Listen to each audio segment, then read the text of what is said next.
When my child came out several years ago, I made a promise. A promise to do everything in my power to try to make the world, or at least our little part of the world, a safer and more accepting and loving place. So that is the reason why I am here today. Our LGBTQIA+ families, our children, our friends, our neighbors are under attack for merely existing, and we need to stand up and fight back. Now is not the time to be a closeted ally. Now is the time for all of us to be loud and proud and show them that we will not stand by while anyone tries to take away their rights.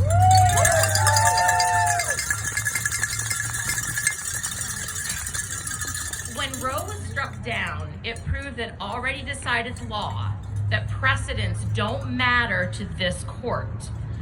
Justice Thomas even said that the court's next move should be to strike down demonstrably erroneous other precedents, including the right to contraception, which don't even get me started on the idiocy of that, the right of same-sex relationships, and the right of same-sex marriage. Because make no mistake, these are the rights that they're coming for next. Because some of these justices would like nothing better than to see Christian nationalists take over this country.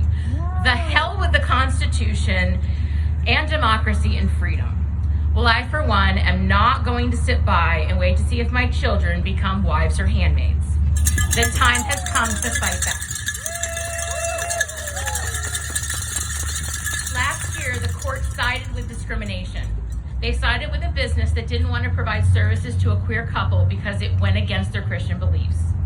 As Justice Sotomayor wrote in her dissent, today the court, for the first time in history, grants a business open to the public a constitutional right to refuse to serve members of a protected class. By issuing this new license to discriminate in a case brought by a company that seeks to deny same-sex couples the full and equal enjoyment of its services, the immediate symbolic effect of this decision is to mark gays and lesbians for second-class status. What does that say to our queer children? That they don't deserve the same respect, the same rights as straight cis kids. This court has in essence reinforced their fears that there is something wrong with them, that they should not exist, that their mere existence is against someone's Christian beliefs. Let that sink in for a minute.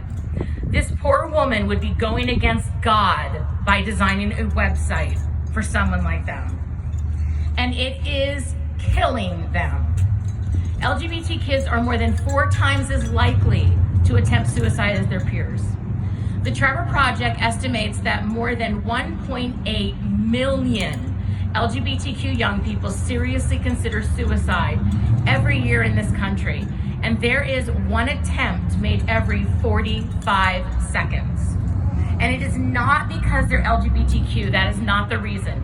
It is because of the mistreatment and marginalization of this community that puts them at such high risk.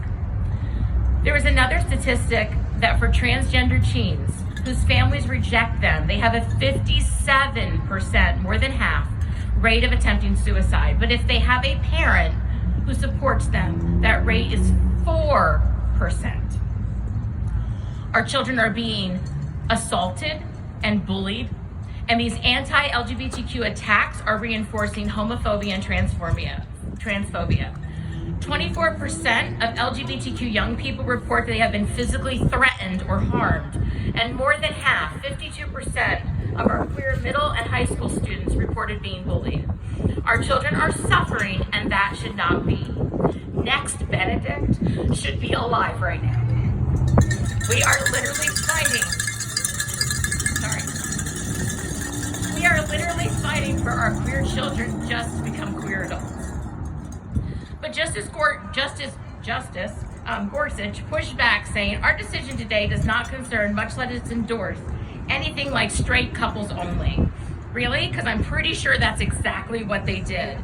It gives license to businesses to do just that, because they shouldn't be forced to make a cake or design a website for someone that goes against their Christian beliefs. But let us be very clear. That is not Christianity. Real Christianity is loving your neighbor as yourself. It is not judging lest ye be judged. It is do unto others as you would have them do unto you. Real Christianity is standing up for the least of these. This is bigotry. This is discrimination and hiding behind your so-called faith in order to do harm to others. So you can keep your Christian nationalism and your homophobia and your transphobia, and while you're at it, your sexism, your racism, and your classism, and own it for what it truly is: hate. Not religion, not belief, it's hate. We need to stand up and fight back for the LGBTQ community. To steal a phrase from my favorite Netflix show, Heartstopper, we can't let anyone try to make them disappear. No one. No school board trying to enact book bans on LGBT books, eliminate woke curriculum, remove pride flags, not use children's right names or their right pronouns, or being outed to parents. No legislator passing horrible bills. Did you know that there are 547 anti-trans bills across 42 states in 2024? And it's only April, including 4 in Pennsylvania. No president stripping away the rights of our children through executive orders, and definitely not the highest court in the land, because no one's rights should be attacked for merely being who they are or who they love. To steal a quote from my other favorite Netflix show, Young Royals, to love whoever you want is a human right. So let us stand up for the human right to exist, to love, to be. We will not be silent. We will not stand by while our queer children, friends, families, and neighbors are stripped of their rights. We will stand up, fight back. Poet Jasmine Pure said it best when she urged us to scream, so that one day, 100 years from now, another sister, or can I add brother or sibling, will not have to dry their tears wondering where in history they lost their voice. So we organize, and we rally, and we march, and we scream, and we stand up, and we fight back. Thank you.